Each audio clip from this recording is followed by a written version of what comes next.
A lot of you are beginning to realize that the end is coming.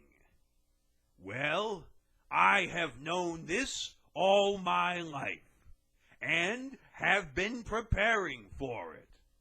So, I am going to tell you now how to survive when the end comes, what to do so that you are not a victim of history.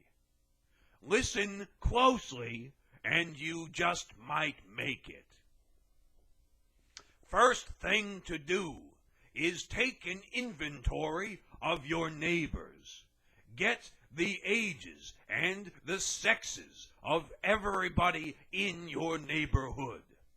Get their health conditions by snooping through their mail for medical insurance papers or prescriptions. Next, build a bunker in your backyard, but build it above ground. It is very important. Make sure there are multiple redundant sets of doors at the entrance and concrete steps outside where everybody can line up, and a narrow winding corridor on the way in, only 3 feet wide, just wide enough for one person to walk through. Now, make a big display of stocking up your bunker. Make sure all the neighbors can see you doing it. Offload empty boxes, if you have to, out of the trunk of your car or the back of your truck.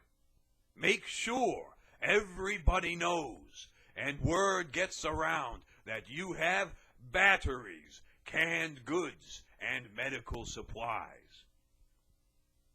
Next, get yourself an ordinary firearm suppressor, also known as a silencer. Sound suppressors can be found nowadays for $30 or $40. Get one that is fully compatible with your sidearm, and have your nervous granddaughter stand outside the entrance to the bunker and test it. If she hears nothing from inside, then the thing works good. Now wait for the end to come. The financial collapse is only the start, coupled with total global climate meltdown. Society is going to break into 1,000,000 parts, and one of those parts is going to be your neighborhood. When people start showing up, asking nicely at first for help and supplies from your bunker, take heed. They always ask nicely at first. Pat them on the back and tell them that you have always been preparing for this, and that as a good Christian, it is time for you to do the Lord's work. Tell them to get every man in the neighborhood, but no further make it feel exclusive like a club, to line up at 9 a.m. the next day on the steps to your bunker. Tell them that you have a line of supplies and provisions, and every man will get his share.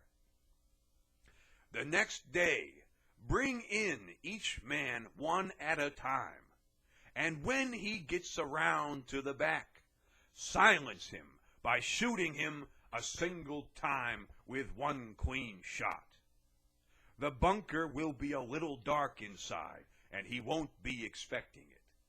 Drag the body to the corner, and step back outside a kindly old gentleman again, and beckon the next fellow in. In short order, you will dispense with all the males of the neighborhood. The end will be all about pussy, and he who controls the pussy will control the world, just like how oil used to be.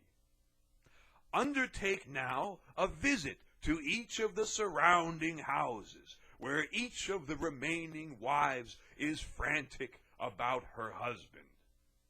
Explain to them individually that you care nothing for all the others, but are willing to share your stockpile with her personally for certain considerations. If she has teenage daughters, make them part of the considerations. If she has teenage sons, shoot them on the spot. Soon you will be collecting pussy like an entomologist.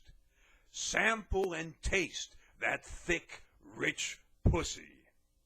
Whole new doors will be opening for you. The smell of their dead husbands hardly off the sheets. You will replace that smell with a smell of your own. And the ladies of the neighborhood will let their pussies stream wet at the thought of your safeguarding their survival. You will be like the sheikhs of old. You will be a godfather, a king, a local warlord. I hope this paints the necessary picture for you. The best pussy, of course, will be that which survives. And you will experience a new, truer life, much better than 7 virgins in heaven. But act now.